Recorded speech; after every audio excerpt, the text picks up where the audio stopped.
வடலியில் காலை நேர பிரதான செய்திகள். முதலில் தலைப்புச் செய்திகள். ஆசியாவிலேயே பசுமையான தீவாக இலங்கையை மாற்ற ஜனாதிபதி பணிப்புரை. ஜனாதிபதி நிதியத்தின் அலுவலகம் 2025 ஜனவரி 1 முதல் புதிய இடத்தில் நிறுவப்பட உள்ளது. காணாமலாக்கப்பட்டோருக்கு நீதியை பெற்று தருமாறு வலியுறுத்தி ஆர்ப்பாட்டம் ஒன்று யாழ்ப்பாணத்தில் முன்னெடுப்பு.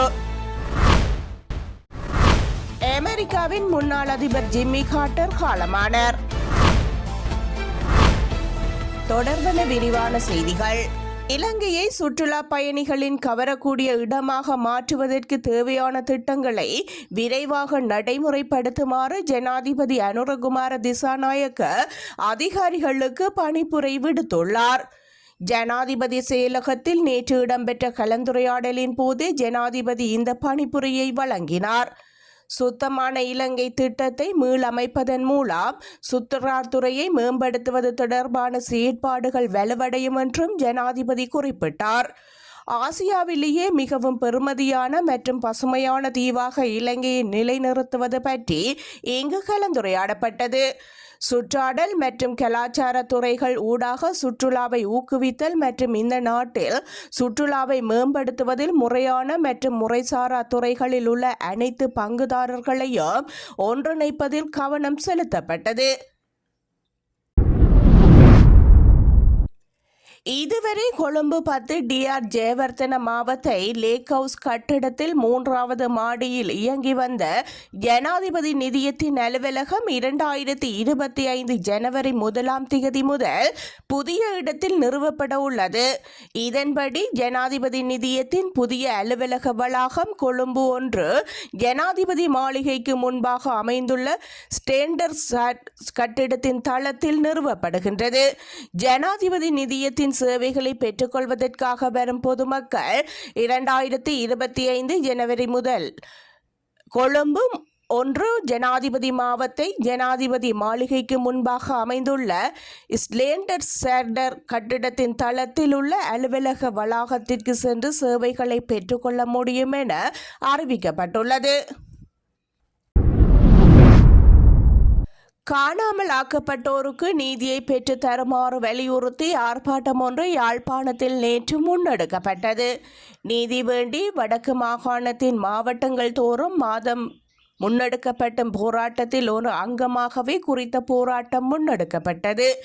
யாழ்ப்பாணம் முனியப்பர் ஆலயம் ஒன்றலில் ஆரம்பிக்கப்பட்ட குறித்த போராட்டமானது ஊர்வலமாக யாழ் பிரதான வீதி மற்றும் காங்கேசன்துறை ஊடாக சென்று யாழ் மத்திய பேருந்து நிலையத்தை அடைந்தது. யாழ் மத்திய பேருந்து நிலையத்தில் ஒன்று கூடிய வாழும் உறவுகள் தமது வலிந்து காணாமல் ஆக்கப்பட்ட உறவுகளின் நிலை குறித்து சர்வதேசமே தீர்வை வழங்க வேண்டும் என்ற சுலோகங்களை வலியுறுத்தி போராட்டத்தை முன்னெடுத்திருந்தனர். உயர்கல்வி டிப்ளோமா ஆசிரியர் சங்கத்தின் தலைவருக்கும் யாழ் பிராந்திய சுகாதார சேவைகள் பணிப்பாளர் கேதீஸ்வரனுக்கும் இடையில் நேற்று கலந்துரையாடல் ஒன்று இடம்பெற்றது.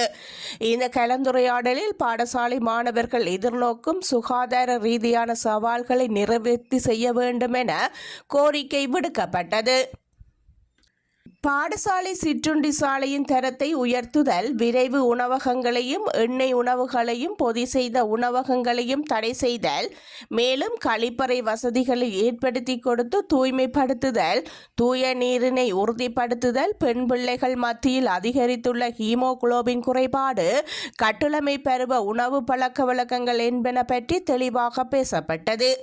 அதற்கான நடவடிக்கை 2025 ஆண்டு தீவிரமாக மேற்கொள்ள நடவடிக்கை எடுக்கப்படும் என பிராந்திய சுகாதார சேவைகள் பணிப்பாளர் கேதீஸ்வரன் உறுதியாக தெரிவித்திருந்தார்.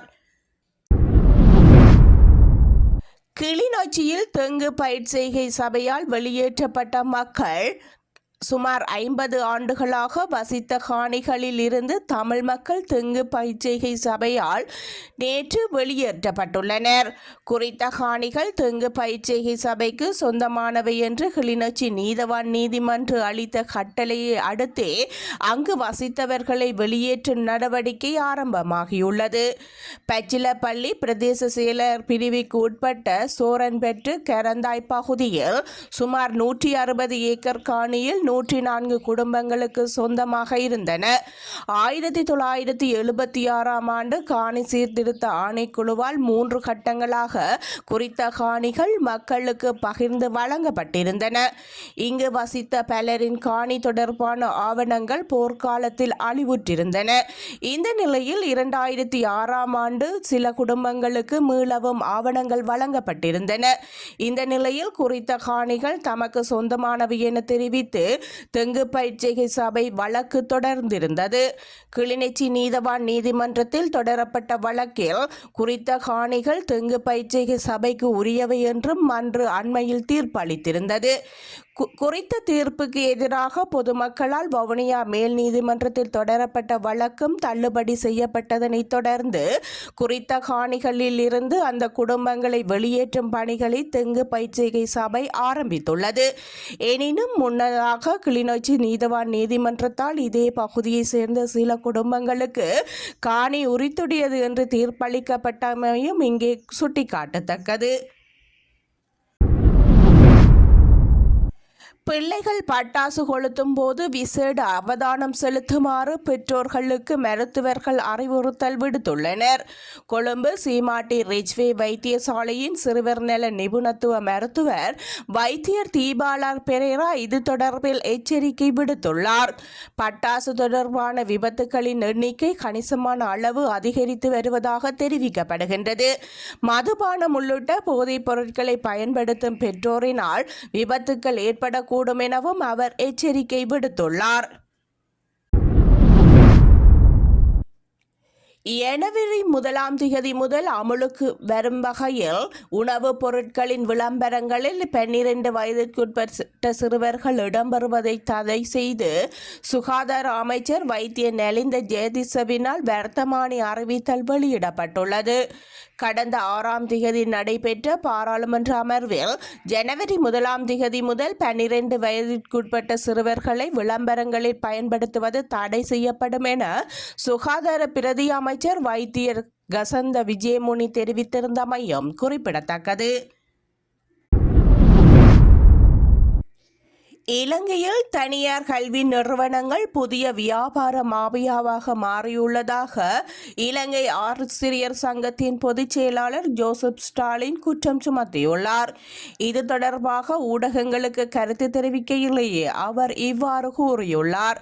பெற்றோர்கள் தாம் உழைக்கும் பணத்தில் 100க்கு 60% மாணவர்களின் கல்விக்காக செலவழிக்கின்றனர். தனியார் வகுப்புகள் அந்தளவு புதிதாக வியாபாரமாக உருவெடுத்துள்ளது. எனினும் தனியார் வகுப்புகளின் துணை இல்லாமல் பாடசாலை கல்வியை மாத்திரம் வைத்து மாணவர்கள் சிறந்த பெறுபேடுகளை எடுக்க முடியும் என்ற நம்பிக்கை அவர்களுக்கு வர வேண்டும் எனவும் அவர் சுட்டிக்காட்டியுள்ளார். அமெரிக்காவின் முன்னாள் அதிபர் ஜிம்மி கார்ட்டர் தனது 100வது வயதில் காலமாகியுள்ளார். கார்ட்டர் சமீபத்தில் அமெரிக்காவின் மிக வயதான ஜனாதிபதியாக தேர்ந்தெடுக்கப்பட்டார். ஜிம்மி கார்ட்டர் 1977 முதல் 1981 வரை அமெரிக்காவின் அதிபராக பணியாற்றினார்.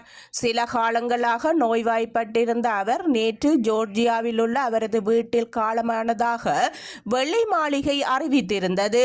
1924ஆம் ஆண்டு அக்டோபர் 1 பிறந்த ஜிம்மி கார்ட்டருக்கு அமைதிக்கான நோபல் பரிசும் கிடைத்தமையும் குறிப்பிடத்தக்கது.